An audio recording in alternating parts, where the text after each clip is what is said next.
Yezu yijabukira hakurya y'ikiyaga cy'Ibugarire arico ca Tiberiyadi. Ishengera kabi riramukurikira aho riboneye ibimenyetso akorera abagwaye. Yezu aduga ku gasozi yicaranayo n'abigishwa biwe. Pasika, umunsi mukuru w'Abayahudi, yari yegereje. Yezu ngo araramura amaso abona isinzi ry'abantu riza rimugana. Abwira Filipo ati, mbe ubona twogura hehe imikate yo kubagaburira? Yavuze atyo ngo amugeze kuko yarazi neza icaza gukora. Filipo amusubiza ati, n'imikate y'amadenariyo 200 ntiyokwira kugira ngo umwe aronke n'akamanyu na gatoyi. Umwe mu bigishwa biwe, Andreya mwene wabo na Simoni Petero, amubwira ati, hano hari umwana afise imikate 5 n'ifi 2, ariko utwo twomarira iki ishengero riri hano? Yezu rero abwira ati, babwire bicare.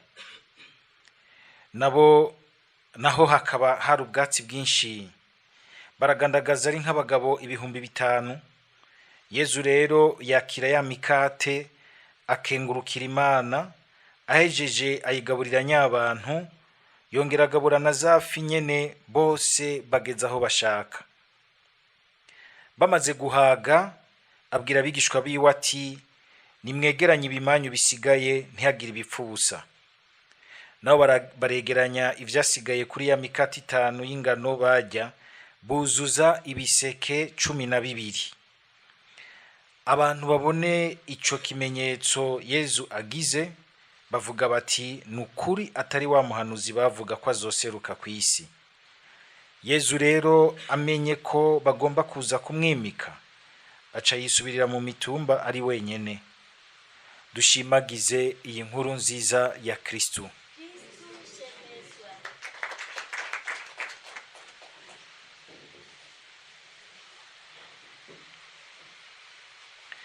Mu gisomwa ca mbere turabandanya tuzirikana amajambo y'Imana azananye mu gitabo cy'ibikorwa by'abatumwa, aho tubandanya twumva ingene babatumwa barengukishwa agasakisaki imbere y'inama nkuru y'igihugu, imwe irimwo na cane cane abakuru b'idini y'Abayahudi. Ingene bagiye barabatera ubwoba bakabapfunga, mbere ibyo twarumvise yuko bari bageze ku rugero rwaho bagomba no kubica. Ariko burya kumwe koko tubizirikana, nta numwe ava muri ubu buzima Imana itabirekuye. Uko biri kose, na bamwe bose tugira tuti hagiyemwo ivy'amashetani. Hari igihe uza abantu bapfa mu mpfu ziteye amakenga, hari n'ibindi bintu vyinshi bisize ubwenge abantu. Hari ibyo usanga twitirira ibikorwa by'abapfumu bakomeye, amashetani. Ivyo vyose ku muntu akunda Imana, Imana igume bifise ku bubasha. Ntibice bivyara mu bantu ubwenge bwo gutinya gose shetani, ku buryo bw'uko usanga umenga ukubakira kwawe ukubakiye ku gutinya shetani, hakukubakira ku kwizigira Imana n'ubushobozi bwayo. Mbere rya shetani kugira ngo yitsinde, ureka gushira attention, umwitwarariko wawe kuriyo, kuriyo ica imaramara, ukawugumiza kuri Yezu, kuko nubundi yanka ko Yezu ari nahazwa muri wewe. Iyo ugumije rero umutima wawe n'umwitwarariko wawe kuriyo, ikibura amahoro, ikibona iti arananiye. Ndibuka namwe ko turasenga turiko turavuga ishapure, duteye tuti mwaramutse Mariya, ukaza wumva shetani ivugiye mu muntu ngo najewe, bose bagaca basamara bagahindukira kumuraba, kuvuga baravuye ku gisabisho bagiye ku bindi. Rimwe wundi ngo yarigeze kuba ariko barasenga, nakujya kuntu umenga bararandamutse, bari imbere y'isakramento amera nk'ugiye gutera umugeri isakramento, bose nabo nyene bararandamuka baja kumufata, acara batwenga ati mbe burya nimwe mu mugwanira canke ni wabagwanira. Yari inyigisho abahereyemo. Ukabona ingene n'ubundi mu buzima harashobora kuba ibintu bishobora gutuma abantu basamazwa n'ibi na biriya bibaye, ugasanga bariko bashira umwitwarariko aho utategerezwa kuja, ugaca usanga rero mbere bizanye ingaruka mbi z'ibintu vy'ubwoba cane cane muri ivyo bintu vyo nariko ndavuga rero yuko burya nta rupfu na rumwe womenga rwaciye mw'Imana, nta rupfu na rumwe naho rwoba ruteye imbabazi cyangwa rubabaje gute, rwaruteye agahinda gute, Imana vyose ibibizi. Ndabivuze kubera yuko tuheruka kubura umuntu yahoze ari umubenevole ngaha, apfuye mu buryo bubabaje. Umwigeme yarahageze, yarasigaje ukwezi kumwe ngo agire ubugeni, kwezi kumwe, avanye n'umugenzi wiwe kuramukanya, igisida kikamutwara. Mukongene bavuga ingene Imana yari yamuteguye kw'Ipasika, akaja muri retraite akitegura, yarazi ko azogira ubwo bugeni vuba, kumva Imana iko imutegura ubundi bugeni bw'umwagazi.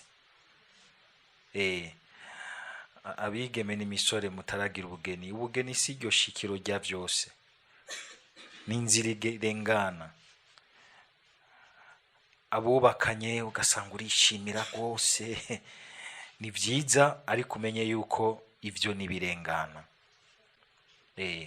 Nta gishika na kimwe gishobora gutwara umuntu, naho coba kiciye mu nzira izi canke ziriya, womenga Imana ntizi.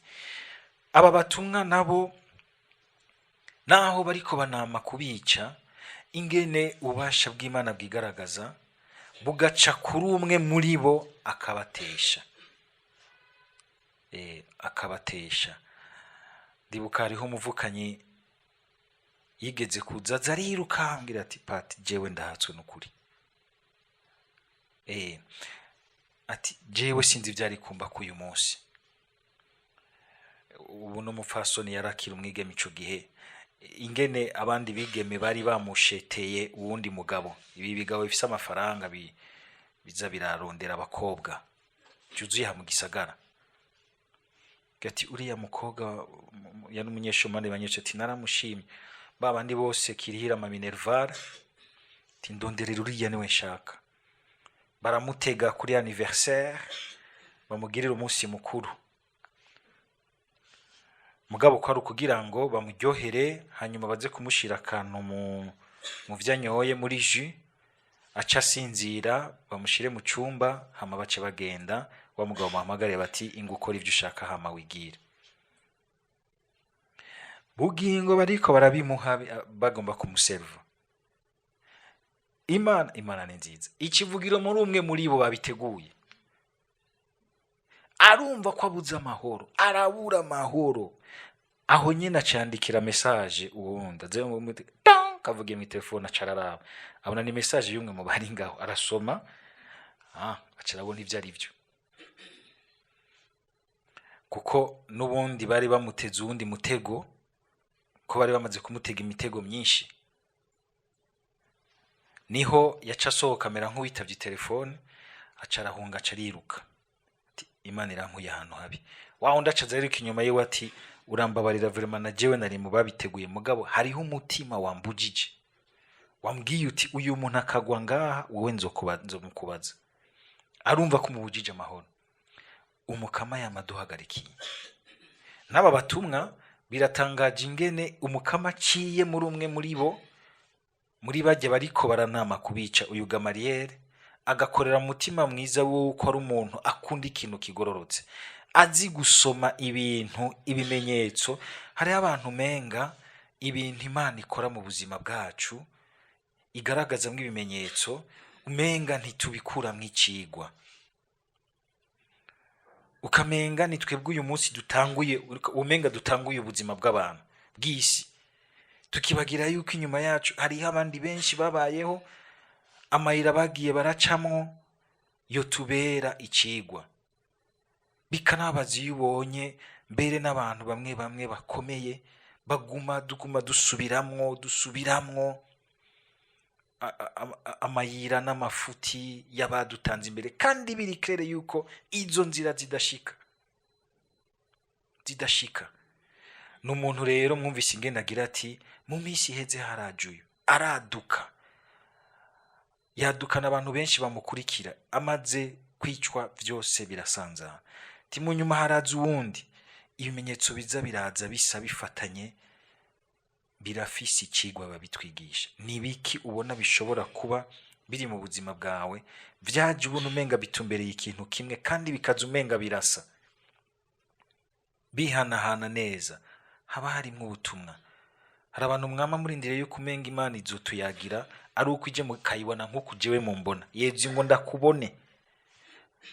Arigaragaza no mu bishika mu buzima bwacu mu buryo bwinshi. Uyu Gamariyeli rero baranatubwira yuko yarabaye no mu umwigisha wa Paulo atarahinduka, ari muri abo bantu mugabo n'umuntu yuzuye ingingo. Aha rero niho rero tuca tuvyumva, tuhakura ikindi cigwa cuko burya umugwi w'abantu ntuba mubi wose. Imbonera kure nimbi zose, abasenere inyankamugayo ni babi bose, abanyabururi ni babi bose, abanyamuramvya babi bose, mbe bigeze he? Bigeze hariya Igitega, abanyagitega ni babi bose. Ukabona uti hari igihe usanga umenga twabaye nk'ibijuju. Abahutu babi bose, abatutsi babi bose, canke beza bose. Ivyo byose sivyo. Umutima w'umuntu, uyu muntu ari mu mugwi w'abantu w'iwabo, ariko arisangije umutima. Gushobora kuba mu bantu b'iwacu ariko tukagira umutima w'Imana, umutima urondera ingingo, igitunganye gisanzwe. Arasoma akabona ibiriko birabakura abo batumwa, akabona ivyigeze kuba dans l'histoire, akabifatanya, akabona icigwa kuyemo. Mwumvise umenga yaje ngo handitswe ngo akarongo. Ubu abantu bose bashaka yuko umenga ukuri kose ho banza kuza ngo handitswe ngo mu karongo kanaka. Imana nubira cabandanya yandika uturongo twinshi, niko ifatiye kuri aya yadushikirije, ariko ikaguma yandika ibintu vyinshi mu buzima bwacu. Gusoma aya majambo y'Imana tuyerekeza mu buzima bwacu. Ikigwa kindi tumukura ko Gamariyeli nuko kudatwagwa n'ikigwi cacu, kandi gukeburana mu rupfasoni. Murumvise ingene abakeburanya urupfasoni rwinshi, kandi mbere bagaca bahagarika icyo gomba kubica. Mugabe imaramare bafise bagende babihayeko, babakubite basi na gato. Barabakubita baca barabarekura. Mugabo babakubise abatumwa bagenda bagiye bagira bati turahimbawe kubona ahubwo duhowe izina rya Yezu. Umva abantu basanzwe. Murabona ngaha umwe ari yakana umuwundi acazararira ngo naka yaguhoye kuri kwa Yezu ni ntazi Imana. Pati mukomeye. Hariho ibintu mu bisanzwe ubizirikanye ucubona uti n'ubundi bubasha buri mu muntu, ububasha bwiza budashobora gutsindwa n'inabi y'umuntu. Bagaca basohoka bahimbawe. Gamariyeli akubahuka agahanura abantu biwe, ntaca ashokwa twagwa n'iciyumviro c'ikigwi c'agakuku, akabanza akaraba neza, cane cane igihe abacu bariko barahitamwo gukora nabi kandi biboneka, gusesa amaraso, kugira nabi, gushobora n'imiburi ibintu ijya kwanera kubahanura. Wewe reka guterera mwiturufu yawe, reka kongereza ikibi mu kindi, ucika ikimenyetso gishobora kuba kebura mwibanga ry'umutima wabo n'umuzirikanyi wabo. Hari n'igihe mbere ushobora gusanga iyo bishitse ugasanga ufise umugwi w'abantu benshi umenga barakaye, nk'aba barakaye, bamaze kwinjirwamwo n'umutima w'ubwicanyi. Ishetani y'ubwicanyi yamaze kubaboha. Kandi uti ngaha naho nza kuvuga barandandura. Kumbura ugapima hajya bose batashe, ukaza urashikira umwumwe. Ati mbe bijya bintu we wavyumvire. We nturi umukristo. Kurumva ngo biragoye ngo naje ngo bacaye baza ngo nabaye icitso. Oya. Garuka wiyumvire. Ukamusubiza mu mutima wiwe. Ukamukebura mu rupfasoni. Atari ukumenga uramugaye. Atari ukumenga umweretse yuko umenga yabaye ikigugu. Oya. Mugabo ukamufasha gusubira gusoma ibiba mu buzima. Dusaba uwo mutima wo gufashanya, kudasanga twatwawe n'inabi twese. Umugwi w'abantu bose ugasanga bagiriyemo. Dusozere tuzirikana gatonya kuri iyi nkuru nziza nayo, aho tubonye Yezu akoze igitangaro ngo bagaca bagomba kumwimika. Ngo mugabo ngo agaca yigira mu misozi wenyene. Ndiko ndibaza rumwe nko muri twebwe, araronsa amasukse. Aranina hajuka koze ikintu bose bagira bati wow, nuyo vraiment nuyo. Niba mwimike azoza aratugaburira imikate tudasubiye kuja kugura umukate. Ngo Yezu agaca babisa akigira mu misozi wenyene kuyaga na se wiwe. Iri jambo rirakomeye. Harimwo ibibazo bibiri ridutera. Yezu ibi yabigize kubera iki? Ubwa mbere kugira ngo abandanye yitaba umuhamagaro wiwe. Uraza umuhamagaro wawe imbere y'Imana. Ikintu Imana vy'ukuri wumva yagutoreye kandi nzira ikomeye wumva uti n'ibindi byose biza bifatira ngaho. Iyo utabizi, ica kabiri bica bikugora ingene ujera amasukse y'ubuzima canke n'amayesheke. Shetani naho hantu yamidufatira numu extremiste. Shetani yamifatira ku bintu extreme, amasukse ya cane canke amayesheke ya rwose. Iyo rudafise ahantu ugira uti ndafise fil conducteur y'ubuzima bwanje, ivyo kenshi birakunze gutwara abantu. Ndabona umupatiri Imana ikoresha ibyiza byinshi, aragahezagirwa hari asanzwe afise ingabirano yo kuvuga neza. Yavuze bose ubona bose umenga bakozwe ku bose umenga ni onction y'abakorokeyeko idasanzwe ya Pentecote. Kungera avuga neza akiri umufaratiri. Abantu bo mu mugambwe baje akamubwira ati ivyo bintu vy'igipatiri bivemo, ingo witoze nk'umushinga amateka, urazi ingene woca utungo uvuga neza. Arabaraba ntimuzi kiri mu mutima wanje. Kuko babona iyo izo sikse yatanguye kuvuga bose umenga baratamarirwa. Uyu nitwamutwara mu mugambwe wacu tukamukoresha, azoturonderera abakiriya b'umugambwe kandi azodutsindishiriza umugambwe wacu. Mugabo nawe arafise umuhamagaro wiwe. Ni nkuko dushobora gushikirwa na Yezu nawe nyene harageze n'igihe nawe nyene ashikirwa na esheke hamwe n'abigishwa biwe biyumvira kumuta, mbere harageze n'igihe baramuta. Mugabo kuko azi ico Imana yamutoreye, azi ico twavuga ngo vocation yiwe, aragenda jusqu'au bout. Aramenya ingene acagera esheke canke akagera succès, ingene yifata igihe ibintu bimukundiye n'igihe ibintu bimwankiye. Dusaba Umukama kugira ngo nimba tutaravyumva neza, umwe wese Umukama amuhe neza kumva umuhamagaro wiwe, umufashe kuguma yumva ko ahagaze ku nzira y'ubuzima bwiwe. N'igihe bishitse mbere ukanatsitara ukagwa mu kibi, uracumva n'ingoga kuko wumva neza aho wategerezwa kuguma uhagaze, aho wategerezwa kuguma utumbereje ubuzima bwawe. Umukama adukingire kuba baratora mu buzima, ahubwo tureme twumva yuko ariwe abandanya ayobora aho intumbero intambuko z'ubuzima bwacu gushika dushikanye kuco yatuteguriye cuzuye hafi yiwe. Amen.